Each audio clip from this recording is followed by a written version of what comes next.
Yes, and start. Learned Counsel for the appellants has submitted that learned single judge did not advert the first 2 points raised by the respondents in the writ petitions, and he entered into merit of the case by reappraising the evidence led before the General Court Martial as if he was sitting as Court of Appeal, having power to enter into merit by the case and can reappraise the evidence. Stop. He has submitted that High Court, while exercising jurisdiction under Article 226 of the Constitution of India, has no power to reappraise the evidence and substitute its own finding, saying conclusions of guilt arrived at by the General Court Martial being based on weak and insufficient evidence is not liable to stand, and respondents are liable to be acquitted of the charge. Stop.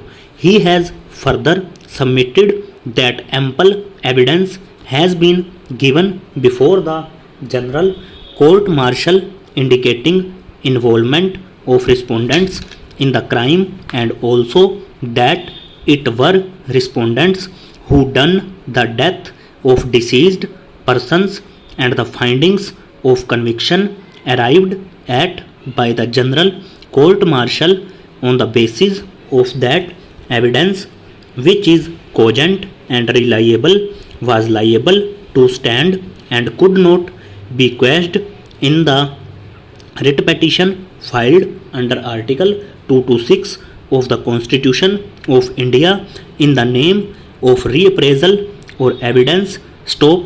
Pehra. Learned Counsel for the appellants has further submitted that High Court, while exercising jurisdiction under Article 226 of the Constitution of India, has power to reverse the finding of conviction recorded by the General Court Martial only when it is established that finding of General Court Martial is based on no evidence, or accused were denied opportunity to defend themselves. Stop.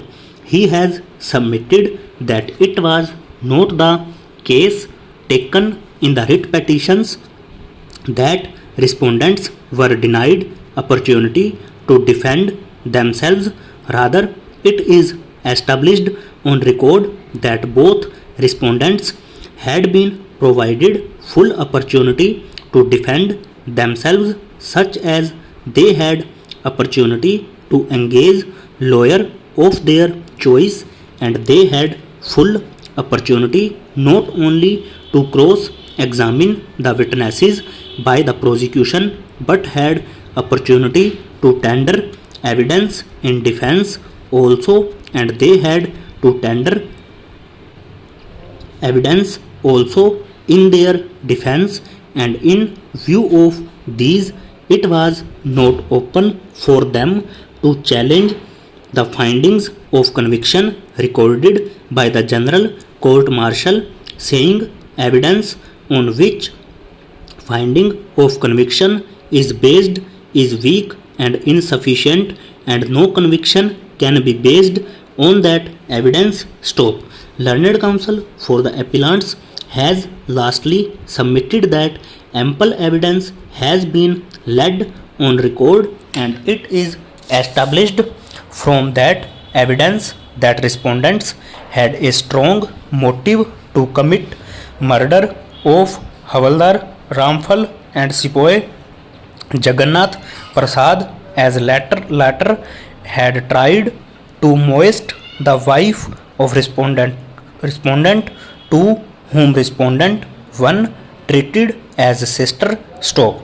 It is also established that respondent 1 collected a DBBL gun in the morning of 26/1/1974, and thereafter both respondents, co-accused Ramesh Dubey and deceased persons, were seen together going towards the place of occurrence. Stop Pehra. Not only this, PW12 Damru Prasad, who is the native of village Bhatgaon and has a field near the place of occurrence which he was irrigating on the day of incident, had heard the sound of two shots.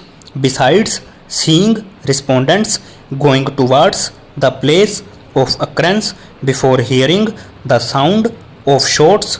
Stop. The learned counsel has submitted that evidence of PW12 Damru Prasad cannot be ignored, saying it is not worth reliance, as he being a short statured and there being a 5 feet high wall of hedge between the field he was irrigating and the way both respondents passed, and having seen respondents only for 14 seconds, he could not see the respondents' facial features and recognize them. Stop. The learned counsel has submitted that this witness, being a native of village Bhatgaon in which respondent 2 resided at the time of occurrence, he could easily